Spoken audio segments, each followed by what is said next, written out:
Hey guys, welcome back to the channel. ಮೊದಲನೇದಾಗಿ micro man ಬಗ್ಗೆ ಮಾತಾಡೋದಾದ್ರೆ ನಿಮಗೆ ಗೊತ್ತಿರಬಹುದು, AAA ಪ್ರಮೋಷನ್ ಅಲ್ಲಿ ಈಗ ಮೈಕ್ರೋ ಮ್ಯಾನ್ ಸಿಕ್ಕಾಪಟ್ಟೆ ವೈರಲ್ ಆಗ್ತಾ ಇದ್ದಾರೆ. ಡಬ್ಲ್ಯೂ ಅವರು ಮೈಕ್ರೋ ಮ್ಯಾನ್ ಹಾಗೆ ಒಮಾಸ್ ಅವರ ನಡುವೆ ಒಂದು ಫೇಸ್ ಆಫ್ ನ ತೋರಿಸ್ತಾರೆ. ಅಂಡ್ ನಿಜವಾಗ್ಲೂ ಒಮಾಸ್ ಅವರ ಮಂಡಿ ಹತ್ರನೂ ಕೂಡ ನಮ್ಮ ಮೈಕ್ರೋ ಮ್ಯಾನ್ ಬರ್ತಾ ಇರಲಿಲ್ಲ. ಅಂಡ್ ಈಗ ಗೈಸ್ ಈ ಒಂದು ಫೋಟೋನ ನೀವು ಇಲ್ಲಿ ನೋಡ್ತಾ ಇರಬಹುದು. ಎಸ್, ಹಾರ್ನ್ ಸ್ವ್ಯಾಗಲ್ ನಿಮ್ಮೆಲ್ಲರಿಗೂ ಕೂಡ ಗೊತ್ತೇ ಇರಬಹುದು. ಇವರ ಮುಂದೆ ಮೈಕ್ರೋ ಮ್ಯಾನ್ ಯಾವ ರೀತಿ ಕಾಣಿಸ್ತಾ ಇದ್ದಾರೆ ಅಂತ. ನಿಜವಾಗ್ಲೂ ಗ್ರೇಟ್ ಖಾಲಿ ಅವರ ಮುಂದೆ ಹಾರ್ನ್ ಸ್ವ್ಯಾಗಲ್ ಅವರು ಯಾವ ರೀತಿ ಕಾಣಿಸ್ತಾ ಇದ್ರು, ಅದೇ ರೀತಿ ಹಾರ್ನ್ ಸ್ವ್ಯಾಗಲ್ ಅವರ ಮುಂದೆ ನಮ್ಮ ಮೈಕ್ರೋ ಮ್ಯಾನ್ ಅವರು ಈ ರೀತಿ ಕಾಣಿಸ್ತಾ ಇದ್ದಾರೆ. ನಿಜವಾಗ್ಲೂ ಇಷ್ಟೊಂದು ಕುಳ್ಳುಕಿದಾರಲ್ಲ ಗುರು, 3.3 ಹೈಟ್ ಅಂತ ಇವ್ರದ್ದು. ನಿಜವಾಗ್ಲೂ ಈ ರೀತಿ ಕಾಣಿಸ್ತಾ ಇದ್ದಾರೆ ಅಂತ ನಾನಂತೂ ಎಕ್ಸ್ಪೆಕ್ಟ್ ಮಾಡಿರಲಿಲ್ಲ. ಅಷ್ಟೇ ಅಲ್ಲ, ಒಮಾಸ್ ಆಗಿ ಇವರ ಫೇಸ್ ಆಫ್ ನಮಗೆ ನೋಡೋದಕ್ಕೆ ಸಿಕ್ಕಿತ್ತಲ್ಲ, ಅದಂತೂ AAA ಆಗಿ ಡಬ್ಲ್ಯೂ ಎಲ್ಲಾ ಸೋಷಿಯಲ್ ಮೀಡಿಯಾ ಪ್ಲಾಟ್ಫಾರ್ಮ್ ಇಂದನೂ ಕೂಡ 24 ಗಂಟೆಗಳಲ್ಲಿ 102 ಮಿಲಿಯನ್ ವ್ಯೂಸ್ ನ ರೀಚ್ ಮಾಡಿದೆಯಂತೆ. ಅಂಡ್ ನಿಜವಾಗ್ಲೂ ಇದಂತೂ ಹಿನ್ಸೆ ನಂಬರು. ಅಂಡ್ ಈಗ ಇವರಂತೂ ಸಿಕ್ಕಾಪಟ್ಟೆ ವೈರಲ್ ಆಗ್ತಾ ಇದ್ದಾರೆ.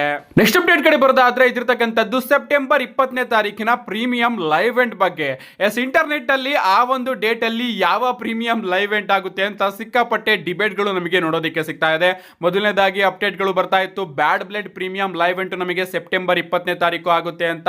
ಅದಾದ್ಮೇಲೆ ಡಬ್ಲ್ಯೂ ಅವರೇ ಲೀಕ್ ಮಾಡಿದ್ರು, ಓವರ್ ದ ಲಿಮಿಟ್ ಅನ್ನೋ ಒಂದು ಪ್ರೀಮಿಯಂ ಲೈವ್ ಇವೆಂಟ್ ಸೆಪ್ಟೆಂಬರ್ 20ನೇ ತಾರೀಕು ನಮಗೆ ನೋಡೋದಕ್ಕೆ ಸಿಗುತ್ತೆ ಅಂತ ಅಪ್ಡೇಟ್ ಗಳು ಬರ್ತಾ ಇತ್ತು.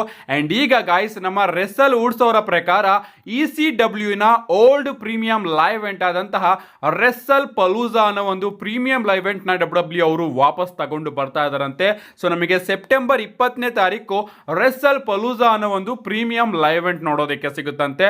ಸೊ ನೇಮೇ ಒಂದು ರೀತಿ ವಿಚಿತ್ರವಾಗಿದೆ ಅಲ್ವಾ, ಆದ್ರೂ ಕೂಡ interesting premium live event. So ಈ ಮೂವರಲ್ಲಿ ಯಾವ್ದಾದ್ರೂ ಬರಲಿ, ನಾನಂತೂ ಸಿಕ್ಕಾಪಟ್ಟೆ ಎಕ್ಸೈಟೆಡ್ ಆಗಿ ಕಾಯ್ತಾ ಇದ್ದೀನಿ. ಅಷ್ಟೇ ಅಲ್ಲ, ಆ ಒಂದು ಜಾಗದಲ್ಲಿ ಡಬ್ಲ್ಯೂ ಅವರು ಬ್ರಾಕ್ ಲೆಸ್ನರ್ ಹಾಗೆ ಜಾನ್ ಸಿನಾ ಅವರ ಮ್ಯಾಚ್ ನ ಪ್ಲಾನ್ ಮಾಡುತ್ತೆ ಅಂತಾನೂ ಕೂಡ ಅಪ್ಡೇಟ್ ಗಳು ಬರ್ತಾ ಇತ್ತು. ಬ್ಯಾಡ್ ಬ್ಲೇಡ್ ಪ್ರೀಮಿಯಂ ಲೈವ್ ಇವೆಂಟ್ ಏನಾದ್ರೂ ನೋಡೋದಕ್ಕೆ ಸಿಕ್ಕಿದ್ರೆ ಇವರ ನಡುವೆ ಎಕ್ಸ್ಟ್ರೀಮ್ ರೂಲ್ಸ್ ಮ್ಯಾಚ್ ಆಗುತ್ತೆ. ಓವರ್ ದ ಲಿಮಿಟ್ ಏನಾದ್ರೂ ನೋಡೋದಕ್ಕೆ ಸಿಕ್ಕಿದ್ರೆ ಇವರ ನಡುವೆ ಐ ಕ್ವಿಟ್ ಮ್ಯಾಚ್ ಆಗುತ್ತೆ.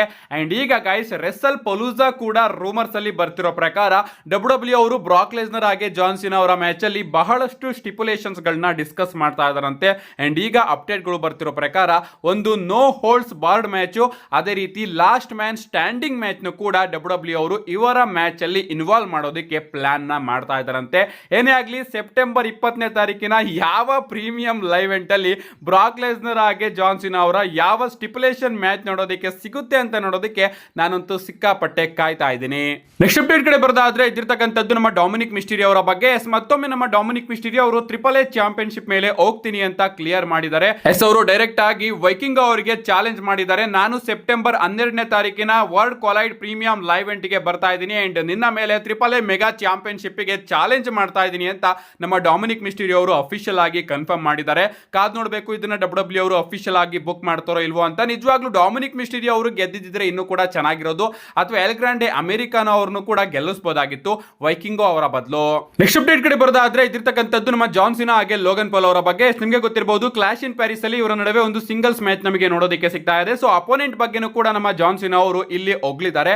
ಅವರ ಬಳಿ ಪ್ರಶ್ನೆ ಕೇಳಲಾಗುತ್ತೆ, ಲೋಗನ್ ಪಾಲ್ ಅವರು ಔಟ್ ಸೈಡರ್, ಅವರು ತುಂಬಾನೇ ಓವರ್ ರೈಟೆಡ್, ನೀವು ಅದಕ್ಕೆ ಏನಂತೀರಾ ಅಂತ ಕೇಳಿದಾಗ ನಮ್ಮ ಜಾನ್ ಸಿನಾ ಅವರು ಹೇಳ್ತಾರೆ, ನಾನು ಲೋಗನ್ ಪಾಲ್ ಅವ್ರನ್ನ ಇನ್ನೂ ಕೂಡ ಅಂಡರ್ ರೇಟೆಡ್ ಅಂತಾನೆ ಕರಿತೀನಿ. ಯಾಕಂದ್ರೆ ನನಗೆ ಅವನು ಯಾವತ್ತೂ ಕೂಡ ಔಟ್ ಸೈಡರ್ ಅಂತ ಅನ್ಸಿಲ್ಲ. ಅಂಡ್ ಅವನು ಅದ್ಭುತವಾಗಿ ಇಲ್ಲಿಗೆ ಹೊಂದ್ಕೊಂಡಿದ್ದಾನೆ ಅಂಡ್ ಅದ್ಭುತವಾಗಿ ಪರ್ಫಾರ್ಮೆನ್ಸ್ ಕೂಡ ಅವನು ಕೊಡ್ತಾ ಇದ್ದಾನೆ. ಅಂಡ್ ನಿಜವಾಗ್ಲೂ ಹೇಳ್ತೀನಿ, ಫ್ಯೂಚರ್ ಮಲ್ಟಿಪಲ್ ಚಾಂಪಿಯನ್ಶಿಪ್ ನ ಅವನು ವಿನ್ ಆಗ್ತಾನೆ.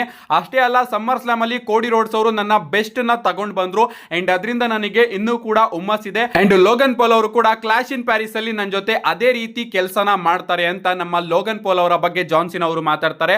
ಅಷ್ಟೇ ಅಲ್ಲ, ಲೋಗನ್ ಪಾಲ್ ಅವರು ಏನಾದ್ರೂ ನಿಮ್ಮನ್ನ ಸೋಲಿಸಬಹುದಾ ಅಂತ ಕೇಳಿದಾಗ ನಮ್ಮ ಜಾನ್ ಸಿನಾ ಅವರು ಅಫ್ಕೋರ್ಸ್ ಅದು ಅಸಾಧ್ಯ ಅಲ್ಲ, ಬಟ್ ನಾನು ಕೂಡ ಈಸಿಯಾಗಿ ಸೋಲನ್ನ ಒಪ್ಪೋದಿಲ್ಲ ಅಂತಾನು ಕೂಡ ಸ್ಟೇಟ್ಮೆಂಟ್ ನ ಕೊಟ್ಟಿದ್ದಾರೆ.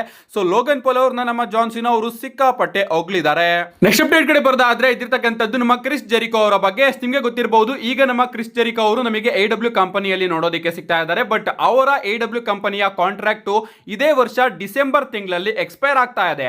ಅಂಡ್ ಒಂದು ಫ್ಯಾನ್ ಪೇಜ್ ಈ ಒಂದು ವಿಚಾರನ ಪಬ್ಲಿಕ್ ಮಾಡಿ ಕ್ರಿಸ್ ಜೆರಿಕೋ ಅವರ AEW ಡೀಲು ಡಿಸೆಂಬರ್ ತಿಂಗಳಲ್ಲಿ ಎಕ್ಸ್ಪೈರ್ ಆಗ್ತಾ ಇದೆ. ಸೊ ನಿಮ್ಗೆ ಅನ್ಸುತ್ತೆ, ಎಕ್ಸ್ಪೈರ್ ಆದ್ಮೇಲೆ ಕ್ರಿಸ್ ಜೆರಿಕೋ ಅವರು ಡಬ್ಲ್ಯೂ ಕಂಪನಿಯಲ್ಲಿ ನೋಡೋದಕ್ಕೆ ಸಿಗ್ತಾರ, ಅವರ ಒಂದು ಲಾಸ್ಟ್ ರನ್ ನಮಗೆ ನೋಡೋದಕ್ಕೆ ಸಿಗುತ್ತಾ ಅಂತ ಒಂದು ಪೋಸ್ಟ್ ನ ಮಾಡ್ತಾರೆ.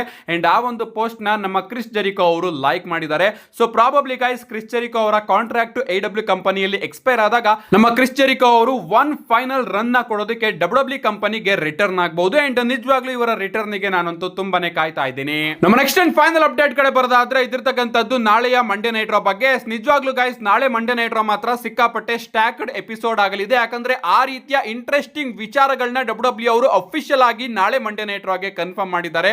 ಮೊದಲೇ ಹೇಳ್ತಿದ್ದೀನಿ, ನಾಳೆ ಮಂಡೇ ನೈಟ್ ರಾನ ಯಾರು ಕೂಡ ಮಿಸ್ ಮಾಡ್ಕೊಳ್ಳೋದಕ್ಕೆ ಹೋಗಬೇಡಿ. ಮೊದಲನೇದಾಗಿ ನಮಗೆ ನಾಳೆ ಮಂಡೇ ನೈಟ್ ರಾ ಅಲ್ಲಿ ವಿಮೆನ್ಸ್ ವರ್ಲ್ಡ್ ಚಾಂಪಿಯನ್ ನಯೋಮಿ ಅವರ ಎಂಟ್ರಿ ನೋಡೋದಕ್ಕೆ ಸಿಗುತ್ತೆ. ನಮ್ಮ ನಯೋಮಿ ಅವರು ತನ್ನ ಚಾಂಪಿಯನ್ಶಿಪ್ ನ ಅಡ್ರೆಸ್ ಮಾಡ್ತಾರೆ. ಪ್ರಾಬಬ್ಲಿ ಇಲ್ಲಿ ರಿಲಿಕ್ವಿಶ್ ರೀತಿ ಏನೋ ಒಂದು ಇಂಟ್ರೆಸ್ಟಿಂಗ್ ವಿಚಾರ ನೋಡೋದಕ್ಕೆ ಸಿಗಬಹುದು. ಸೊ ಈ ಒಂದು ಸೆಗ್ಮೆಂಟ್ ಕೂಡ ಇಂಟ್ರೆಸ್ಟಿಂಗ್ ಆಗಿರುತ್ತೆ. ಇದಾದ್ಮೇಲೆ ನಮಗೆ ಪೆಂಟಾ ವರ್ಸಸ್ ಝೇವಿಯರ್ ವುಡ್ಸ್ ಅವರ ನಡುವೆ ಕೂಡ ಒಂದು ಸಿಂಗಲ್ಸ್ ಮ್ಯಾಚ್ ನೋಡೋದಕ್ಕೆ ಸಿಗ್ತಾ ಇದೆ. ಅಷ್ಟೇ ಅಲ್ಲ, ಇಯೋಸ್ಕಾಯಾಗೆ ರೊಕೈಲ್ ಅವರ ನಡುವೆ ಕೂಡ ಒಂದು ಸಿಂಗಲ್ಸ್ ಮ್ಯಾಚ್ ನೋಡೋದಕ್ಕೆ ಸಿಗ್ತಾ ಇದೆ. ಬೆಕ್ಕಿ ಲಿಂಚ್ ವರ್ಸಸ್ ನಟಾಲಿಯಾ ಅವರ ನಡುವೆ ವಿಮೆನ್ಸ್ ಇಂಟರ್ಕಾಂಟಿನೆಂಟಲ್ ಚಾಂಪಿಯನ್ಶಿಪ್ ಕೂಡ ಒಂದು ಸಿಂಗಲ್ಸ್ ಮ್ಯಾಚ್ ನೋಡೋದಕ್ಕೆ ಸಿಗ್ತಾ ಇದೆ. ಬ್ರಾನ್ ಬ್ರೇಕರ್ ವರ್ಸಸ್ ಜೇ ಊಸೋ ಅವರ ನಡುವೆ ಕೂಡ ಒಂದು ಸಿಂಗಲ್ಸ್ ಮ್ಯಾಚ್ ನೋಡೋದಕ್ಕೆ ಸಿಗ್ತಾ ಇದೆ. ದ ವಿಷನ್ ನ ಸೆಗ್ಮೆಂಟ್ ಕೂಡ ನೋಡೋದಕ್ಕೆ ಸಿಗುತ್ತೆ. Seth Rollins, Bron Breakker, Bronson Reed ಹಾಗೆ ಪಾಲಿಮಿನ್ ಅವರ ಸೆಗ್ಮೆಂಟ್. ಸಿಎಂ ಪಂಕ್ ಅವರನ್ನು ಕೂಡ ಡಬ್ಲ್ಯೂ ಅವರು ಅಫಿಷಿಯಲ್ ಆಗಿ ನಾಳೆ ಮಂಡೇ ನೈಟ್ ರಾಗೆ ಅಡ್ವರ್ಟೈಸ್ ಮಾಡಿದ್ದಾರೆ. LA ನೈಟ್ ಅವರು ಕೂಡ ನೋಡೋದಕ್ಕೆ ಸಿಗ್ತಾರೆ. ಅಂಡ್ ಮೇನ್ ಆಗಿ ನಮ್ಮ ಟ್ರೈಬಲ್ ಚೀಫ್ ರೋಮನ್ ರೈನ್ಸ್ ಅವರ ರಿಟರ್ನ್ ಕೂಡ ನಾಳೆ ಮಂಡೇ ನೈಟ್ ರಾ ಅಲ್ಲಿ ನೋಡೋದಕ್ಕೆ ಸಿಗ್ತಾ ಇದೆ. ಯಾಕಂದ್ರೆ ಡಬ್ಲ್ಯೂ ಅವರೇ ಅಫಿಷಿಯಲ್ ಆಗಿ ರೋಮನ್ ರೈನ್ಸ್ ಅವ್ರನ್ನ ನಾಳೆ ಮಂಡೇ ನೈಟ್ ರಾಗೆ ಕನ್ಫರ್ಮ್ ಮಾಡಿದ್ದಾರೆ. ಸೊ ನಾಳೆ ಮಂಡೇ ನೈಟ್ ರಾ ಅಲ್ಲಿ ನಮಗೊಂದು ಐಡಿಯಾ ಸಿಗುತ್ತೆ, ರೋಮನ್ ರೈನ್ಸ್ ಅವರ ಅಪೋನೆಂಟ್ ಬ್ರಾನ್ಸನ್ ರೀಡ್ ಅವರು ಆಗಿರ್ತಾರೋ ಇಲ್ವೋ ಕ್ಲಾಶ್ ಇನ್ ಪ್ಯಾರಿಸ್ ಗೆ ಅಂತ. ಸೊ ಇಷ್ಟೆಲ್ಲಾ ವಿಚಾರಗಳು ನಮಗೆ ನಾಳೆ ಮಂಡೇ ನೈಟ್ ರಾ ಅಲ್ಲಿ ನೋಡೋದಕ್ಕೆ ಸಿಗುತ್ತೆ. ಯಾರು ಕೂಡ ಮಿಸ್ ಮಾಡ್ಕೋಬೇಡಿ. ಮಿಸ್ ಮಾಡ್ಕೊಂಡ್ರು ಕೂಡ ನನ್ನ ಚಾನಲ್ ಅಲ್ಲಿ ಆದಷ್ಟು ಬೇಗ ವಿಡಿಯೋನ ಅಪ್ಲೋಡ್ ಮಾಡ್ತೀನಿ. ಅದಕ್ಕೋಸ್ಕರ ಚಾನಲ್ ನ ಸಬ್ಸ್ಕ್ರೈಬ್ ಮಾಡ್ಕೊಳ್ಳಿ ಅಂತ ಹೇಳ್ತಾ, see you guys in my next video.